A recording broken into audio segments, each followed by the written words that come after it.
my channel where I share my top study tips and tricks. Everyone online acts like studying is such a piece of cake and you just sit down, light a candle, write some cute notes, and suddenly you got a 4.0 GPA. But I know for me that wasn't the case. I had to go through study technique after study technique after study technique. And I'm here to share my ranking of these study techniques with you, to let you know the ones that are my holy grail, quite literally are single-handedly responsible for my 4.0 GPA, and the ones that have my GPA looking like it was gonna. So let's get into it. Welcome to my ranking of study techniques. So let's start with active recall. For me, active recall is always going to be that girl. Active recall is always going to be a supreme study technique. So this is when you test yourself on what you know instead of just rereading your notes or regurgitating information from your book. Next, we have the Pomodoro Technique. The Pomodoro Technique is a study technique where you study in focused bursts of 25 minutes, sometimes longer, followed by short breaks. For me personally, the Pomodoro Technique is a B tier. It needs some work because when you're studying, you can get into a kind of flow state. And the thing with the Pomodoro Technique is it impedes this flow state. Next, we have cramming, which can cramming even be considered a study technique? Cramming, I'm sure you know what it is. You've probably done it before. This is where you're trying to study everything the night before the exam. And it works short term, but the information is forgotten so quickly. Sometimes you forget that information before you even make it into the exam room.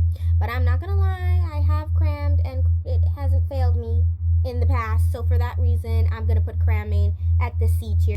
And next, we have rewriting notes over and over again. And this is passive repetition.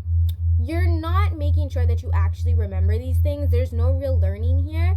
And so for that reason, it's gonna go straight to the F tier. We have our first F tier study technique.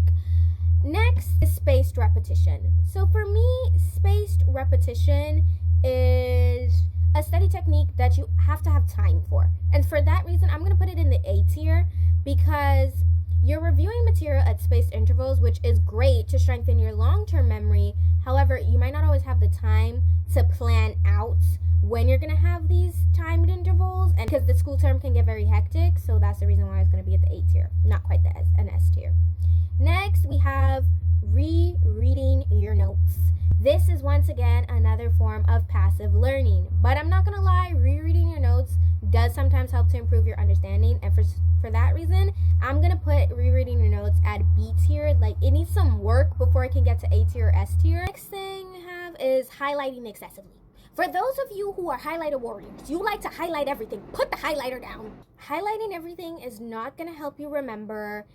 And sometimes, honestly, it just makes your book look a little overstimulating. Like, it's not even making your book look nice. So for that reason, it's going to go straight to the F tier. No questions asked. Next, we have the Feyman Technique. So the Feyman Technique, for me, is always going to be a supreme study technique. It's always going to go in that S tier because this is where you're trying to explain a topic in simple terms as if you were teaching it to a child or a beginner. And this really shows if you understand what you've just studied, because if you can explain something to somebody else, then to me that shows that you have an understanding of the topic. Next, we have the blurting method. This is when you're writing everything that you can remember about a topic from memory and then checking what you've missed. I personally love the blurting technique, and for me, the blurting technique is gonna go to the S tier every single time.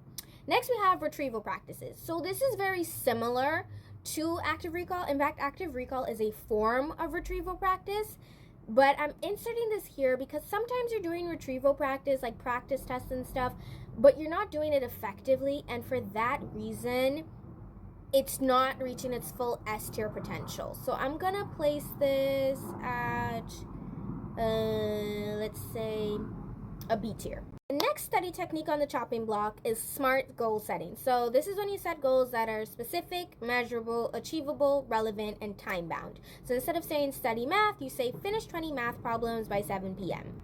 For me, SMART goal setting is gonna go on